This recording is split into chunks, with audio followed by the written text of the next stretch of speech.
Streaming live on Facebook, YouTube, Twitch, and blasttheradio.com, this is The Lowell Green Show.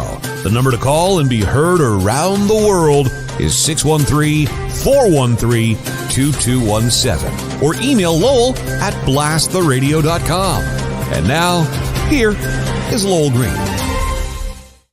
How are things in Peterborough, my boy? Oh, sexy as they can ever be in Peterborough, Lowell. Living the dream, sir.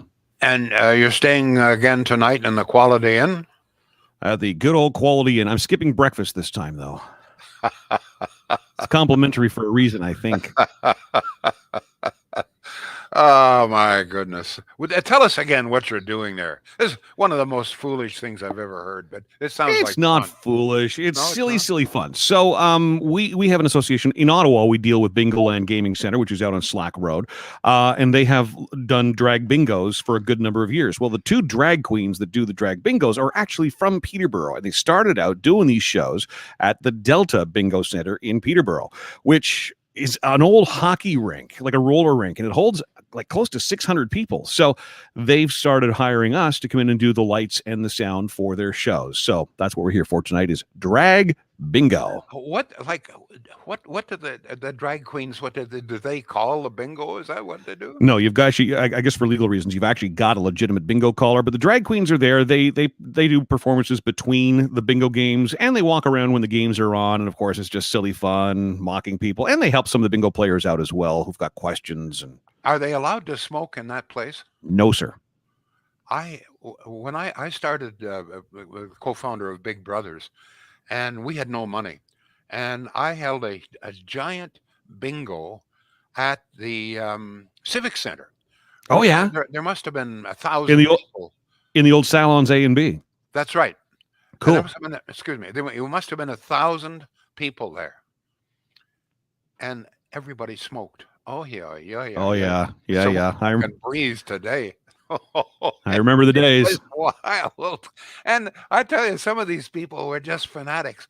One guy gave me all kinds of hell because he had two cards. He had about a dozen cards, and two of the cards were the same.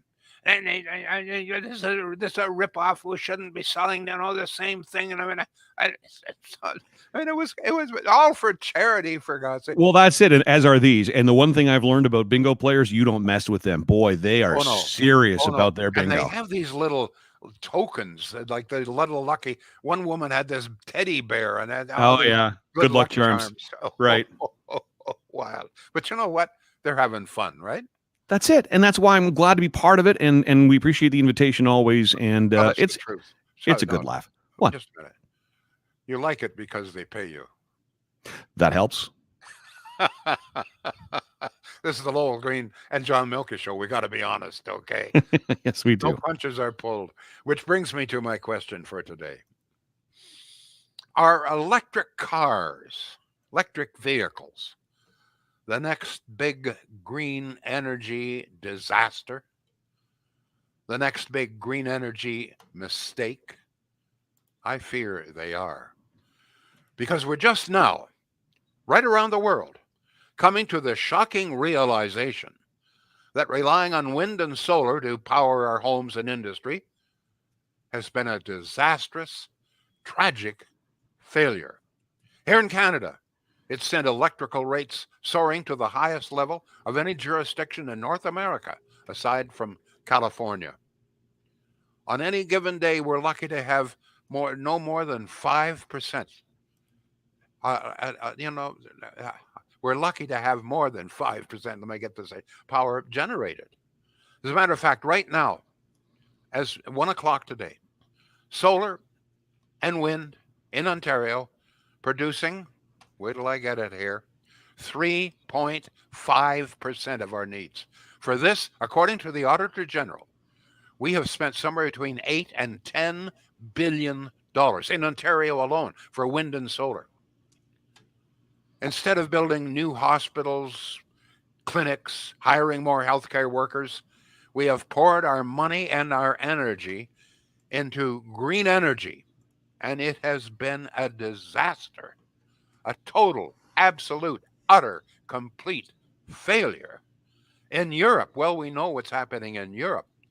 They were so enamored of wind and solar in Europe that in Germany, for example, they shut down 2 nuclear plants. Thinking that wind and solar was going to replace. Well, it's not. So who's benefiting? Of course, Russia, because all of Europe, or almost all of Europe, relies heavily upon Russian oil and gas because they can't get enough power from their wind and solar. Huge, huge, disastrous mistake that cost the Western world tens of billions of dollars. Ontario alone, I repeat, this is not me. This is the Auditor General says between $8 and $10 billion has been invested thus far in Ontario in wind and solar to today produce 3.5% of what we need. Yesterday it was 5.5%. The day before that it was 4.5%. $8 to $10 billion. So it's been a total, absolute, utter, complete, terrible disaster. Not just the money that we've spent, but the fact that instead of spending it where we really needed it, on healthcare, education, homeless, housing, etc., almost all of the money, all of the energy, all of the innovation went into so-called green energy. That's been all the, and as far as Trudeau's concerned, that's still really all that he cares about. Now, I have to tell you, and I've reached an age where I can say, you know what, I told you so. But I was one of the few journalists, one of the few commentators in all of Ontario who raised hell, who objected to the green energy plan. I remember when that little weasel, George Smitherman, snuck off in the night to Korea and signed a $5 billion secret deal with Samsung for wind and solar. I raised bloody hell. I still have the contract. One of the worst contracts ever signed. And I'm going to tell you right now, most of the conditions in the contract that we signed with Samsung have never been fulfilled. The plan was they said they were going to create 60,000 jobs in green energy. Today there's probably fewer than 1,000. So I just point this out that this was a huge mistake. The environmentalists, the politicians, not just in Canada, not just in Ontario, but right around the world. And I've already told you what's happened in Europe. Terrible, terrible mistake. So I'm wondering, and I fear, that electric cars are going to be the next huge disaster. Electric cars. Trudeau has set deadlines, which he says will force everyone to drive electric. Hundreds of millions of taxpayers' money being spent each year trying to convince drivers to go electric. So his ruling is, his legislation says that by the year 2026, which is essentially just a little over 3 years from now, 20% of all new passenger cars in Canada must be electric within 3 years. By 2030, that's 7 years from now, 60% of all new passenger vehicles must be electric. This is Trudeau. This is the environmentalist. This is Gerald Butts. By 2035, 100% of all passenger vehicles in Canada must be electric. This is disaster.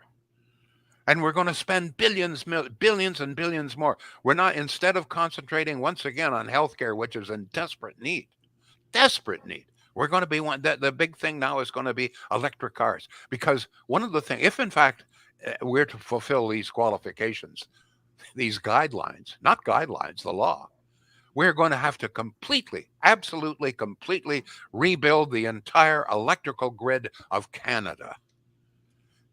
Billions of miles of electric cable, etc., must be replaced, augmented, etc.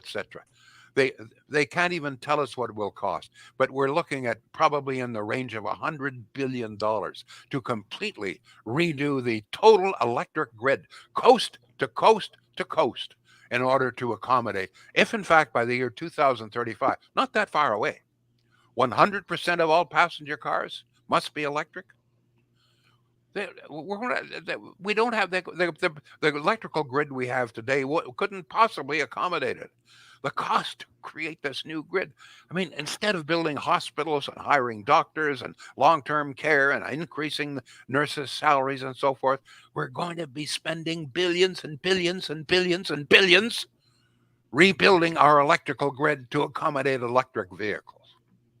Is this the next big green disaster? Well, I predicted the one before, and I'm predicting this one right now, folks. What do you think? Can you see it? I mean, if we go, where we're going to get the power from? Not only the grid, but I mean, we don't have enough power. We have plenty of power for our needs right now, and for many years to come. But if by year 2035, 100% of all passenger cars are going to be electric, we have nowhere near the capacity to handle that. So we're going to have to build what? Wind and solar is not going to do it very clearly. More gas plants, more nuclear plants. You tell me, because I sure as hell don't know. This is, I think this is the next disaster in the making. We've had the disaster of wind and solar around the world, certainly in the Western world. Here in Ottawa, we got the disaster of light rail. We're going to go electric buses now. We don't even know if they're going to work in the winter. We don't even know how practical electric cars are, and in particular in northern parts of Ontario. I spent a year and a half in Elliott Lake and Sudbury working for television there. Would an electric car work in Sudbury when it drops to 40, 50 below? I don't know. According to Trudeau, yep. I am now predicting that the electric car craze is another disaster looming just around the horizon. It's a craze driven by ideology that threatens to bring Western civilization to its financial knees. Because I'm going to tell you, if other countries follow suit with electric vehicles, where's the money going to come from? We have other needs. So, we other than electric cars, we have other needs, desperate needs. Our healthcare system in this country is crumbling. I mean, we have apparently now in the Western world, we have the longest wait times in emergency rooms. We have fewer surgeons per capita than any other of the G7, maybe the G20. And of course, one of the things too to keep in mind in all of this, while we in Canada and Europe are now suffering, got to buy Russian oil, Russia, which I think is largely behind a lot of this anti-pipeline, anti-Alberta oil movement. I think that Russia is behind a lot of that. They're laughing all the way to the bank. This is where they get the money to drop bombs and missiles on Ukrainians.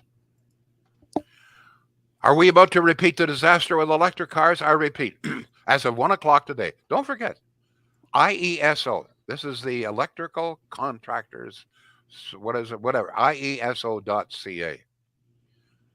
As of 1 o'clock, Ontario was consuming 17,955 megawatts of power. Of that, wind was producing 260. Solar is producing 385.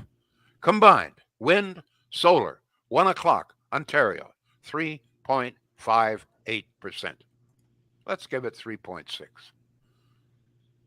For this, we paid $8 to $10 billion. We're going to pour many more billions of dollars into creating a whole new electrical grid so that you can drive an electrical car. What do you think, folks? John, any reaction so far? Absolutely. I am on the road. I am in Peterborough, but your contact information, folks, is still the same. Facebook, either The Lowell Green, Milkman Show, or Blast the Radio. Twitch.tv/Blast the Radio, YouTube.com/Blast the Radio. And you can text or call 613-413-2217. Let's begin with a text. Lowell, this came in just seconds ago. Yes, Lowell, Germany put all their money into solar and had to drop most of it and buy oil again. Even the U.S. has had the White House adding them, then removing them with changing of the government. We can't all go EV right now. We should be promoting hybrids, if anything, since they have both technologies and are more sustainable. I think hybrids are another big rip too. Wait, even though they're going to be all, I think you're missing the point here. Whether it's all electric or hybrid, we do not have the power to accommodate. By the next 3 years, 20%, we don't have nearly enough power available to power 20% of new vehicles. And we sure as hell don't have enough power to power 100% of all new vehicles, whether they're hybrids or not. We don't have the power. Do you really want to spend tens of billions of dollars creating an entirely new electrical grid right throughout Canada? Or would you sooner spend it on building hospitals, hiring doctors, increasing the pay for nurses, et cetera, et cetera? The choice is yours, folks. It's your country. It's your politician. It's your vote. Choice is yours. New electrical grid or improve our health care. It's up to you. Go ahead, please, John. Well, you did a show about a week ago, and you asked that of people, where on their list of priorities does green energy sit? And it was near the bottom for just about every single person who responded. All right, let's go back to Facebook. Shane says maybe municipal, provincial, and federal government should get together and allow huge tax incentives for residential homes to go solar. If they were serious, this would be considered. Where would we get the money? The country is broke. We're $1.4 trillion in debt right now. The combined interest payments between federal and provincial are now well over $1 billion a month, just on interest payments. So it's all very well, these government programs, so you're going to do this. Where are we going to get the money? You want to pay more tax?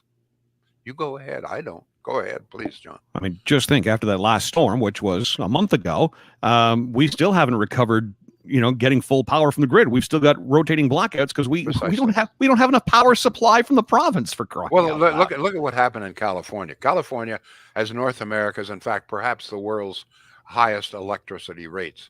One of the problems is that they went heavily into windmills. If you drive down the American coast, the California coast, it's just windmill. The problem is a lot of the windmills are now breaking. They're catching fire. They're not working. And as a consequence, California doesn't have nearly enough power. They have the constant brownouts. People told you can't have your air conditioning on, et cetera, et cetera.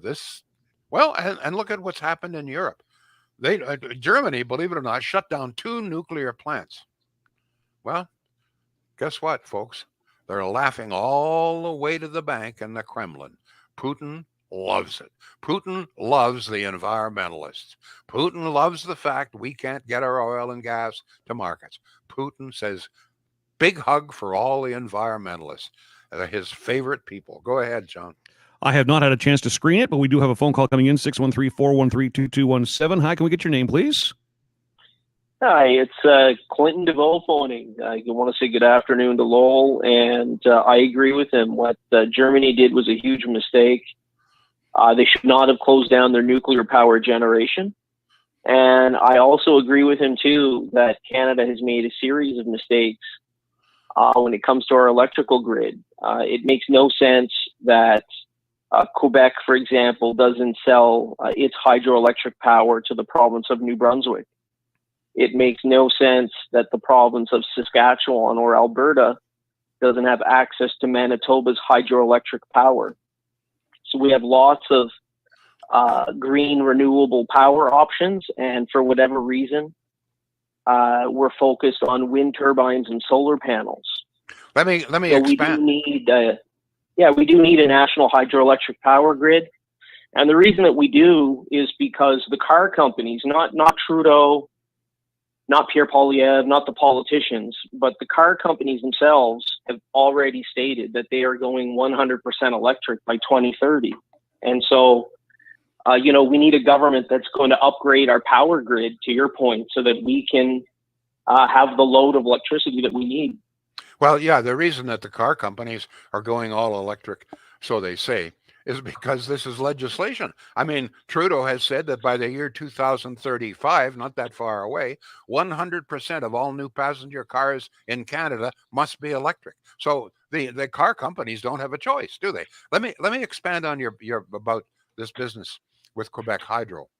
And I've gone public with this many times. In fact, I wrote about this in my book.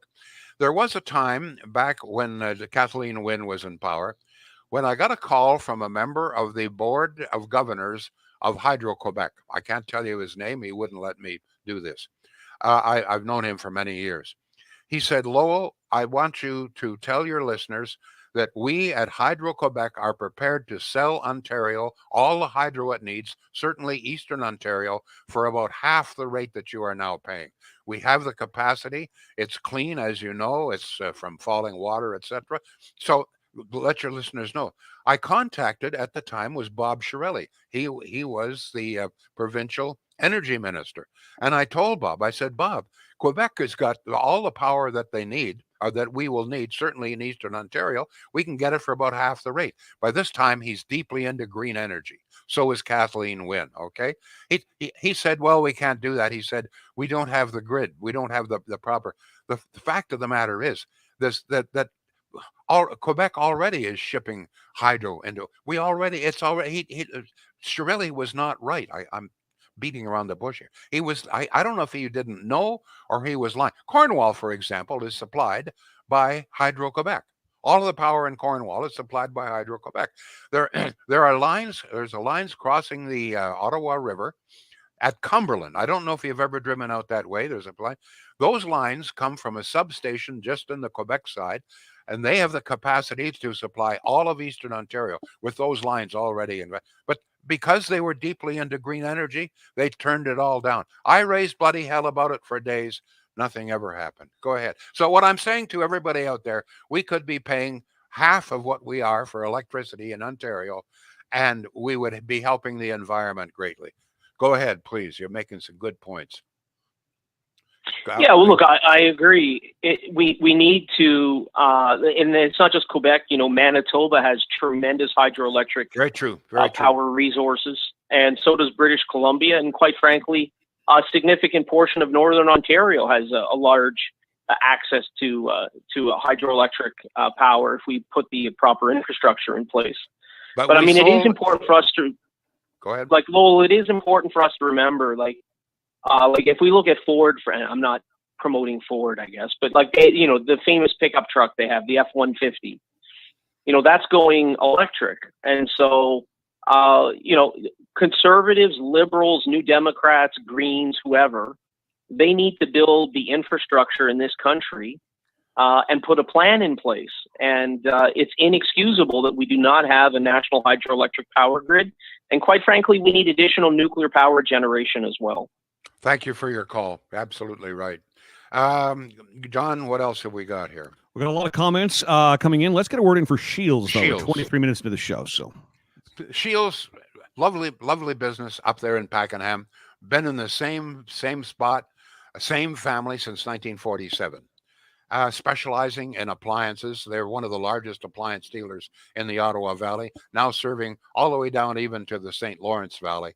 And as I've said many times before, they're an in-stock dealer. In other words, they've got almost everything you could need right there. Prices are very, very competitive. They're good people. Shields.ca. Check out the website, folks. Everything you need to know. If you have in mind some particular brand or model or whatever, that you'll see it. You'll see it there. It's very easy to use that website.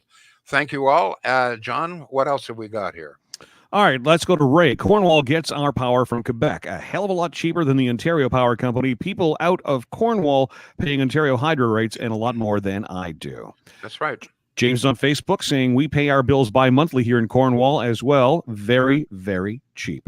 Kellyanne on Facebook, I guess come 2030, driving will be a privilege of the rich because the poor won't be able to buy electric cars, let alone the installation of the setup required to charge these cars. Eileen has a question. She says, what about Niagara Falls? Do we draw hydro from Niagara Falls, Lowell? Do you know? We spent, I forget the amount, but it was billions of dollars about 10, 15 years ago, refurbishing Niagara Falls power plant. It's one of the most modern in the world. But on any given day, we're using less than half the capacity, not only from Niagara Falls, but from all of our dams. They built a new dam just up here at Almont. I doubt if it's ever used, or if it is, very, very seldom. The fact of the matter is the deal that Kathleen Wynne, George Smitherman signed says that we must use all the power that's available from wind and solar before we use anything else, even though wind and solar is 10, 15, in some cases 20%, or 20 times higher than we could get from Niagara Falls. Niagara Falls sits half used almost every single day. You'll see it all. If you go to IESO, you'll see the whole thing. You'll see the capacity of hydro, in other words, from dams, and you'll see how much of it's we're using. On any given day, it's about half. The fact of the matter is that on almost every single day in Ontario, All the power we need is available from nuclear and from the dams, from hydro. Go ahead, John. Carlene just commented, they idle back the dams to add wind and solar. Let's go to the top of the list from earlier. Lynn really likes your new maple leaf behind you there, Lowell. We haven't addressed that yet, but it is. It's really yeah, striking. Thank you. Yeah, my son gave that to me for Father's Day. Lovely. I love it. Very striking. Tom says yes. Energy is a huge mistake. Kerry agrees. Yes, electric cars are wrong. EU have just voted to disallow the sale of gas and diesel cars from 2035. Greg says electric cars are a joke. Eileen remembers that, Lowell. I'm not sure what that was, Eileen. I meant to make a note about that. I apologize, but she remembers something you were talking about. So there's that. Think I was, people were really shocked. I got a lot of response when I pointed out that Quebec Hydro, I had an official, Quebec Hydro says that they had enough surplus power in Quebec to power almost all of Ontario, certainly Eastern Ontario, and were prepared to sell it to us at about half what we were paying through Ontario Hydro. And the Wynne government, in particular, Bob Shirelli, turned it down. Go ahead. Oh, yeah, I remember. On the air, it was Rob Snow and I. We were grilling. What's his name? Oh my God, he was the representative for Ottawa Centre, the Liberal head of the Liberal Party. Anyway, Dalton McGuinty? No. Oh, he was Ottawa South. Ottawa Centre. Oh my God, somebody help me out here on my mind. But at any rate, we asked him. I told him this deal. And you know what his response was? Well, we can't buy from Quebec. Why? Well, because they might separate. Honest to God, that was public. And some of you, honest to God, that was the head of the Ontario Liberal Party who said that. And I'll never forget that. This totally shocked me. By the way, this was the same. Oh, go ahead. I've been through this before. Yeah, I'm not sure who you're referring to. Ottawa Centre Liberal? Yeah, he was head of the Ontario Liberal Party at the same time. Go ahead. Don. No. Anyway, Anne says, if Martians came to Earth and saw how we ran the energy grid in Ontario, they would think we would be an easy conquest for being such a bunch of dummies. NACV. Yasser Naqvi. That's the name. Thank you, Anne. Yasser Naqvi. So, Nasser, honest to God, and some of you people watching now, listening, may remember this. Yasser Naqvi, I forget if it was on my show or if it was on the Lunch Bunch. So it must have been the Lunch Bunch because Rob Snow was with me. And I tell Yasser, I got a call from Quebec Hydro, official. They are prepared to sell at half the rate to us. And they can start almost immediately. No, we can't do that, says Yasser Naqvi. Why? Well, because Quebec might separate. That's why we have the highest rates in North America right now, folks. We could be paying half. If they had listened to the offer that was made to me, made to Ontario, we would be paying about half what we are for hydro. Honest to God, this is the Wynne government. This is Bob Shirelli, who probably will be our next mayor here. Go ahead, John. Speaking of which, interesting to see Diane Deans not running for mayor and not running for re-election at all. I'm crying all the way to this. I'm sure you are. All right, let's go back to text, 613-413-2217. This person says apartment building owners will not be able to install the outlets for electric vehicles. That's a big concern. I've heard that before from a lot of folks. That, I live in an apartment. What happens there? Wind turbines and solar panels, as well as being a complete waste of our money, are such a big eyesore, says Lynn. Over at Twitch, Laurentian View Terry's comment is battery technology is still years away from being perfected. Now on Facebook, David says, remember vehicles, propane, then natural gas, E85 had issues, and inconvenience of supply. Now electricity, just an expensive passing fad. Let's just talk about the internal combustion engine for a minute. One of the greatest inventions of all kind. Probably very few things have ever benefited mankind more than the internal combustion engine. Here in Canada, we produce, they tell us, about 1.6% of all emissions globally. And we're going to force people away from internal combustion engines. Now, with internal combustion engines, all those cars out there, all we're producing is 1.6% of the world's emissions. And for this, we are going to beggar ourselves, bankrupt ourselves, to do what? Bring our emissions down to 1.2, 1.3? Folks, wake up, please, come on. What's wrong with the internal combustion engine? The new exhaust systems and so forth. I mean, they can't be that bad. A lot of cars, a lot of trucks in Canada, they can't be that bad if we, in all of Canada, are producing only 1.6%. What the hell are we worried about? John, please. All right, we're just about out of time, but let's get a couple more comments in here, including one from your daughter, Leanne. Regarding electric cars, your brother has one, Dad, she says. Joshua says, so in 2 years, we will also have reconfigured the entire energy grid, he asks. Ray, Trudeau's gone in 3 years, so don't buy an electric car just yet. Tom says, hopefully Pierre will overturn this decision when he gets elected in 2025. Gary, this is the first time I believe we've heard from you. Friends have one almost ran out of power in a snowstorm while waiting for an accident to clear. What are we doing in the 1,000-pound batteries, not fully recyclable? Now, my big question is, which brother of mine has an electric car? You'll have to ask Leanne. I think I know. He's the only one in the family that votes Liberal. Oh, my. But, I mean, people have been buffaloed into this. We've been scared. But I think the main question here is, what's wrong with the internal combustion engine? Works perfectly well. Okay, and if we're only producing 1.6%, how much if we do away with automobiles, etc., and go electric, how much emissions is that going to save? Is it going to bring us down to what, 1.1%? It's crazy. It's absolute utter madness. Thank you. Have a good weekend. Back Monday. The Lowell Green Show is seen and heard live around the world at 2 p.m. Eastern. Connect with us online at blasttheradio.com/Lowell Green. Can't join us live? Download the Lowell Green podcast. Available on Apple, Spotify, Google, and more. Ask your smart speaker to play the Lowell Green podcast. This is a production of blasttheradio.com.